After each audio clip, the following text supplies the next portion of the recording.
नमस्कार दोस्तों, आप देख रहे हैं माय यूट्यूब चैनल @teaching.8।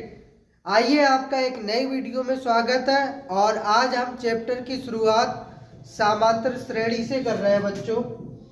ये बहुत ही ज़्यादा इम्पोर्टेंट है और ये हाई स्कूल की परीक्षा में यानी कि कक्षा 10 की परीक्षा में ये पूछा जाता है इनसे क्वेश्चन। तो आइए बच्चों, हम ये चैप्टर की शुरुआत कर रहे हैं और चैप्टर का नाम है समांतर श्रेणी। तो सबसे पहले हम इस समांतर श्रेणी के बारे में जानेंगे, मतलब इसका इंट्रोडक्शन जानेंगे कि ये क्या है। तो आइए बच्चों, हम जानते हैं कि एक समांतर श्रेणी संख्याओं की एक ऐसी सूची है जिसमें प्रत्येक पद पहले पद के अतिरिक्त अपने पद में एक निश्चित संख्या जोड़ने पर प्राप्त होता है। जिस निश्चित संख्या जोड़ने पर एक प्राप्त होता है, यही निश्चित संख्या एपी का सर्वांतर यानी कि बच्चों हम इंग्लिश में कहते हैं कॉमन डिफरेंस कहलाती है। तो बच्चों हम एपी को हमने ऐसे रिप्रेजेंट कर लिया कि AP A1 A2 A3 dash dash AN यानी कि n पदों तक। अब बच्चों हम दूसरे पद में से पहला पद घटाएंगे, तो दूसरे पद में से पहला पद घटा के तीसरे पद में से दूसरा पद घटा के और कहां तक ले जाएंगे, यानी कि an में से an-1 घटाएंगे, तब बच्चों हमारी d की वैल्यू आती है। d को बच्चों बोलते हैं कॉमन डिफरेंस। और a जो बच्चों होता है वो पहला पद होता है बच्चों। देखिए बच्चों, a plus D a plus 2d a plus 3d dash dash AP को प्रदर्शित करती है। तो बच्चों ये जो एपी की जनरल फॉर्म है इसे कहते हैं एपी का व्यापक रूप कहते हैं। ये बच्चों पहला पद, ये बच्चों दूसरा पद, a प्लस डी दूसरा पद, a प्लस 2d तीसरा पद, a प्लस 3d ये चौथा पद हो जाएगा। इसे हम एपी का जनरल यानी कि व्यापक रूप कहते हैं। तो इसमें बच्चों पहला पद क्या हो जाएगा, पहला पद ए हो जाएगा, सर्वांतर बच्चों क्या हो जाएगा, डी हो जाएगा। जो दूसरे पद में से पहला पद घटाकर हम क्या निकालते हैं, डी निकालते हैं। इसको बच्चों कहते हैं कॉमन डिफरेंस कहते हैं।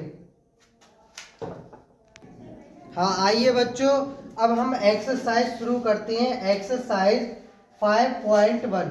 तो एक्सरसाइज 5.1 में पहला क्वेश्चन बच्चों क्या कह रहा है, तो क्वेश्चन कह रहा है कि निम्नलिखित स्थितियों में से किन स्थितियों में संबद्ध संख्याओं की सूची एपी में है और क्यों।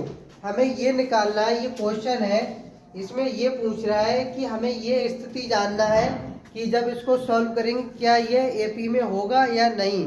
तो आइए सबसे पहले बच्चों हम क्वेश्चन पहला सॉल्व करते हैं कि प्रत्येक किलोमीटर के बाद का टैक्सी का किराया जबकि प्रथम किलोमीटर के लिए किराया ₹15 है और प्रत्येक अतिरिक्त किलोमीटर के लिए किराया ₹8 है। तो बच्चों कि प्रथम किलोमीटर के लिए किराया बच्चों कितना है, ₹15 है, और प्रत्येक अतिरिक्त किलोमीटर के लिए किराया कितना है, ₹8 है। तो आइए बच्चों हल लिखेंगे। देखिए बच्चों, प्रथम किलोमीटर का किराया, प्रथम किलोमीटर का किराया किलोमीटर के लिए किराया बराबर ₹15। अब बच्चों 2 किलोमीटर के लिए किराया, 2 किलोमीटर के लिए किराया। अब बच्चों 15 किलोमीटर, प्रथम किलोमीटर के लिए तो किराया है ₹15। अब 2 किलोमीटर के लिए किराया कितना होगा, तो 1 किलोमीटर के लिए बच्चों किराया कितना है, 15। अगर अतिरिक्त किलोमीटर चलेगा तो उसमें कितना जोड़ेंगे बच्चों, ₹8 जोड़ेंगे। तो 15 में 8 जोड़ दो, तो 15 8 कितने हो जाएगा, ₹23 हो जाएगा। अब बच्चों 3 किलोमीटर के लिए किराया, 3 किलोमीटर के लिए किराया कितना हो जाएगा। अब बच्चों 23 में 8 जोड़ दो, तो 23 में कितना जोड़ेंगे, 8 जोड़ दो, तो 23 और 8 कितना हो जाएगा बच्चों, 23 और 8, 8 और 3 11 का एक हाथ लेके 31 हो गया बच्चों। अब 4 किलोमीटर के लिए किराया कितना हो जाएगा बच्चों? तो 4 किलोमीटर के लिए किराया, अब बच्चों जो 3 किलोमीटर के लिए किराया कितना है? 31। तो 31 में कितना जोड़ देंगे? 8 जोड़ दो, तो 31 8 कितना हो जाएगा? 39। तो हमें इस तरह से एक क्या सीरीज प्राप्त होती है। तो सीरीज बच्चों हमें क्या प्राप्त हुई? 15, 15, 23, 31 और 39। अब बच्चों हम इसमें क्या जानेंगे? हम इसमें ये चेक करेंगे क्या ये एपी में है या नहीं है। तो सबसे पहले हमें पहला जब पद निकालना है यानी कि डी निकालना है, तो डी बराबर, डी का मतलब होता है बच्चों डिफरेंस। तो दूसरे पद में से पहला पद घटा के निकालते हैं। दूसरे पद में से, तो 23 में से 15 गया तो कितना बचेगा बच्चों? 8 बचेगा। अब डी बराबर फिर निकाल लिया, तो 31 में से क्या घटाएंगे? 23 घटाएंगे, तो 31 माइनस 23, तो क्या बचेगा बच्चों? 8 बच जाएगा।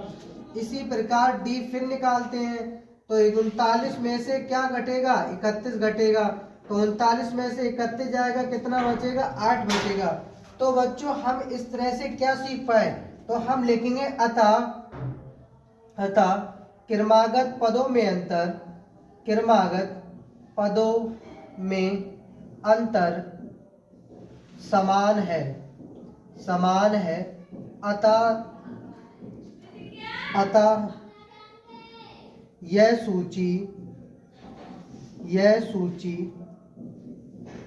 एपी में होगी। आंसर आ गया बच्चों। हाँ आइए बच्चों दूसरा क्वेश्चन देखते हैं। तो किसी बेलन में उपस्थित हवा की मात्रा जबकि वायु निकलने वाला पंप प्रत्येक बार बेलन की शेष हवा का 1/4 भाग बाहर निकाल देता है। बच्चों जब भी हवा निकलेगी तो उसका 1/4 भाग बाहर निकाल देता है। तो सबसे पहले बच्चों हम मानेंगे, माना बेलन में उपस्थित हवा की मात्रा बराबर x। प्रथम बार बेलन में हवा निकलने के बाद, प्रथम बार बेलन में हवा निकलने के बाद शेष हवा। अब बच्चों इसका 1/4 भाग बाहर निकाल देता है, तो x माइनस x का 1/4 भाग। तो देखो बच्चों 4 की x से गुणा कराएंगे तो 4x में से x जाएगा, कितना बचेगा? तो 3/4x आ जाएगा। अब देखिए द्वितीय बार बेलन में हवा निकलने के बाद शेष हवा। अब बच्चों किसका? यानी कि 3/4x का इसका 1/4 यानी कि चौथाई भाग 3/4x। अब बच्चों इसको सॉल्व करो, तो ये 3/4x माइनस, और ये बच्चों क्या हो जाएगा? 4 चौक 16, तो 3/16 x आ जाएगा। अब 16 एलसीएम आ जाएगा, क्या आ जाएगा? 16 बच्चों क्या लेंगे? एलसीएम लेंगे, तो 4 चौक 16, 4 3 12, 12x माइनस 3x, 12 में से 3 गया तो कितना बचेगा? 9x/16 आ जाएगा बच्चों।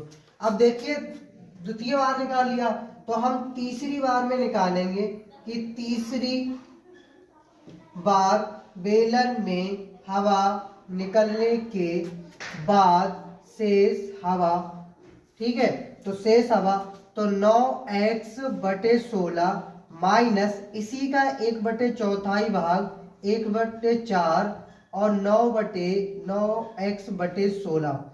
अब बच्चों कितना आ जाएगा, देखो बच्चों मैं यहाँ सॉल्व कर ले रहा हूँ। तो 16 चौक 64, तो 64 क्या हो जाएगा, एलसीएम हो जाएगा। 16 चौक 64, 9 चौक 36, 36x माइनस 9x। अब 36 में से 9 गया तो कितना बचेगा, 27x बटे कितना बचेगा, 64 बच जाएगा बच्चों। हाँ देखिए बच्चों, ये सॉल्व करने पर ये सीरीज प्राप्त हुई।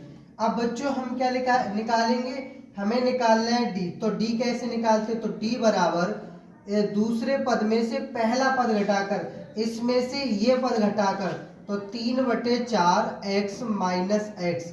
अब घटाओ इसके बटे बच्चों 1 मान लो, तो 4 क्या हो जाएगा, एलसीएम आ जाएगा। तो 3x और ये इसकी इससे गुणा कराओ, 1 की 3x है और 4 की x से कराओ, तो माइनस का 4x बराबर माइनस 4x में से 3x जाएगा तो माइनस के x बटे 4 आ जाएगा। अब बच्चों d की फिर हम वैल्यू निकाल रहे हैं, तो 9/16 में से 9/16x में से 3/4x घटाओ, क्योंकि दूसरे पद में से तीसरा पद, तो इस पद में से ये घटाया तो माइनस x बटे 4 आया, इसमें से ये घटाओ तो देखो कितना आएगा बच्चों। तो यहाँ बच्चों क्या लेंगे, 16 क्या ले, एलसीएम। अब देखो 9x माइनस 4 चौक 16, तो 4 चौक 16, 4 तिया 12x बराबर, तो माइनस के 3x माइनस का 3x बटे 16, ये आ गई बच्चों डी की वैल्यू। तो हम ये जानेंगे कि डी की वैल्यू समान कहाँ आई है बच्चों, कहीं दिख रहा है डी की वैल्यू समान नहीं आई है, तो हम ये जानते हैं कि ये सीरीज जो दी गई सूची है वो एपी में नहीं है। तो देखिए क्या लिखेंगे, अतः क्रमागत पदों में अंतर समान नहीं है, अतः यह सूची एपी में नहीं होगी। आंसर आ गया बच्चों। आइए बच्चों क्वेश्चन तीसरा देखते हैं। तो क्वेश्चन बच्चों दिया है कि प्रत्येक मीटर की खुदाई के बाद एक कुआं खोदने में आई लागत, जबकि प्रथम मीटर खुदाई की लागत ₹150 है और बाद में प्रत्येक मीटर खुदाई की लागत ₹50 बढ़ती जाती है। मतलब हर प्रत्येक मीटर की जो खुदाई होगी उसमें ₹50 बढ़ती जाएगी। तो बच्चों सबसे पहले हम लिखेंगे प्रथम मीटर खुदाई की लागत, प्रथम मीटर खुदाई की लागत बराबर ₹150। अब हर प्रत्येक मीटर खुदने के बाद उसकी ₹50 की लागत बढ़ती जाएगी। तो बच्चों कि 2 मीटर खुदाई की लागत, 2 मीटर खुदाई की लागत बराबर 150 में कितना जोड़ लें, 50 जोड़ लो, तो कितना हो जाएगा, ₹200 हो गया बच्चों। अब 3 मीटर खुदाई की लागत, तो 3 मीटर खुदाई की लागत बराबर 200 में कितना जोड़ लें, 50 जोड़ लो, तो कितना हो जाएगा, 250 हो गया बच्चों। हर बार 50-50 बढ़ रही है, इस तरह से एक क्या बन जाएगी बच्चों, सीरीज बन जाएगी। देखिए बच्चों, अतः यहाँ लिखेंगे, अतः देखो पहले क्या था बच्चों, 150 था, फिर क्या हुआ 200 हो गई, फिर कितना हो गया 250 हो गए। इस तरह से हमारी अगर और बढ़ाना चाहोगे तो और भी बढ़ जाएगी, यानी कि 300 हो जाएगी। इस तरीके से बच्चों एक सूची प्राप्त होगी। तो बच्चों d की वैल्यू निकालेंगे, तो d बराबर 200 में से क्या घटाए, 150, तो 200 माइनस 150 बराबर कितना आ गया, 50 आ गया। तो d बराबर 250 में से क्या घटा दें, 200 घटा दो, तो कितना प्राप्त होगा, 50 प्राप्त होगा।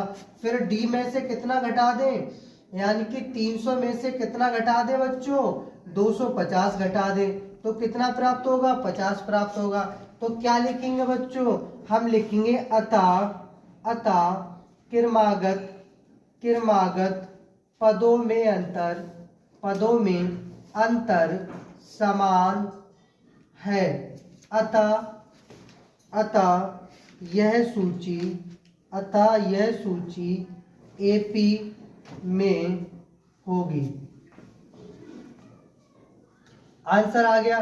तो बच्चों बताओ, वीडियो अच्छी लगी हो तो लाइक करें, शेयर करें और कमेंट करें, और चैनल को सब्सक्राइब जरूर कर लेना ताकि आगे आने वाला नोटिफिकेशन आपको जल्द मिल जाएगा।